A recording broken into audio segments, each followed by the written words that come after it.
Pleasure can become punishment. Hey guys, welcome. It is day 260 of 366, where I'm reading The Daily Stoic by Ryan Holiday, and then giving you my 2 cents on the passage of the day. So, February 13th, pleasure can become punishment. Whenever you get an impression of some pleasure, as with any impression, guard yourself from being carried away by it. Let it await your action. Give yourself a pause. After that, bring to mind both times. First when you have enjoyed the pleasure, and later when you will regret it and hate yourself. Then compare to those the joy and satisfaction you'd feel for abstaining altogether. However, if a seemingly appropriate time arises to act on it, don't be overcome by its comfort, pleasantness, and allure.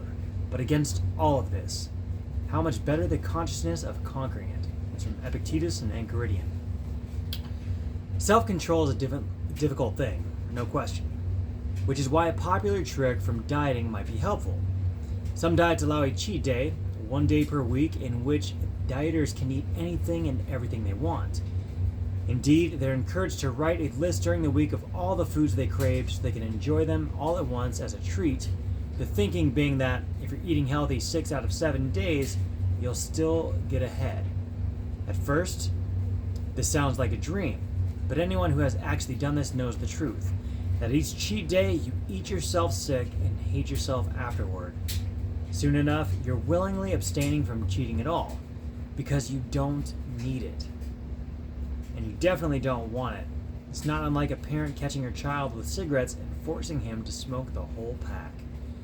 It's important to connect the so-called temptation with its actual effects. Once you understand that indulging might actually be worse than resisting, the urge begins to lose its appeal. In this way, self-control becomes the real pleasure, and the temptation becomes the regret.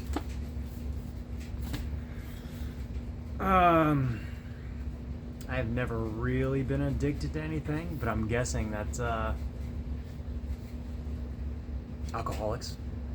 It's people that have it's just going to be one drink, then they overindulge, and then it becomes a whole wreck, and they hate themselves afterwards. But just abstaining from it gives them ultimate power and peace of mind. It's better than having that one drink. Or people that have gambling problems. What can I say? The diet thing.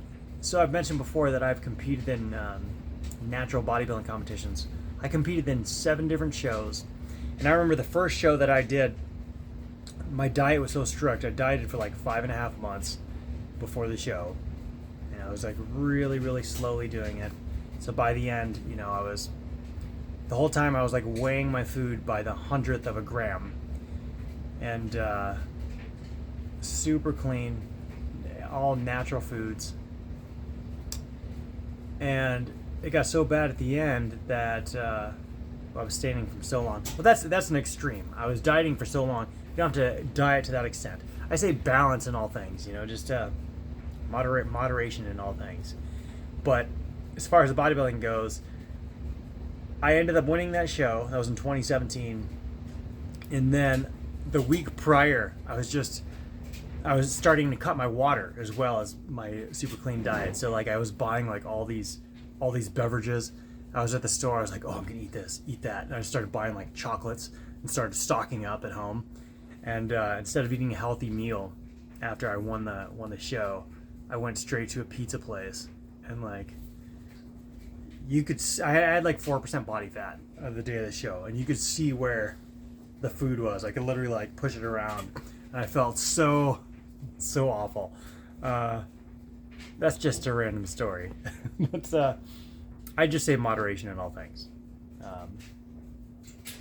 But sometimes not even indulging at all is the best course of action. If you can think of a time that you would let yourself do something a little bit, and then you overindulged, and then you ended up hating yourself for it and regretting it, let me know about it. Leave us a story. Maybe I don't know, stitch the story. Is that what it is? I haven't even used Stitch yet. Or let me know in the comments. But that's all I got for today, guys. See you tomorrow.